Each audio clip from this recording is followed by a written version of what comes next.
বোতলের গায়ে থেকে অধিক দামে সয়াবিন তেল না কিনতে ক্রেতাদের আহ্বান জানিয়েছেন নরসিংদী চেম্বারের প্রেসিডেন্ট রাশেদুল হাসান।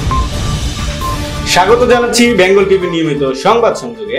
সাথে আছি আমি এমিল রানা তারেক। এতক্ষণ শুনছিলেন সংবাদ শিরোনাম, এখন বিস্তারিত।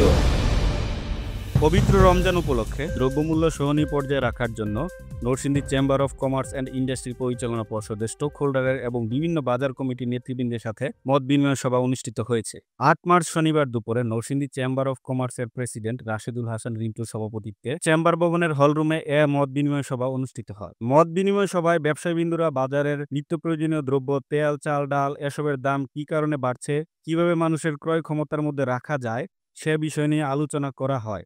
এ সময় চেম্বারের পক্ষ থেকে বাজার মনিটরিং টিম বাজার পরিদর্শন করবে বলে জানানো হয়, আর আইন শৃঙ্খলা নিয়ন্ত্রণে প্রশাসনের সাথে মিলে ব্যবসায়ীরা কাজ করবে বলে জানানো হয়। এ সময় মত বিনিময় সভায় উপস্থিত ছিলেন Narsingdi chamber of commerce and ইন্ডাস্ট্রির senior vice president Abdul Kaiyum Molla, vice president Hasib Molla, Narsingdi বাজার বণিক সমিতির সভাপতি বাবুল সরকার, পরিচালক নাজমুল ভুঁইয়া, দেলোয়ার হোসেন দুলাল, নাসির আহমেদ রিগান সহ বিভিন্ন বাজারের ব্যবসায়ী।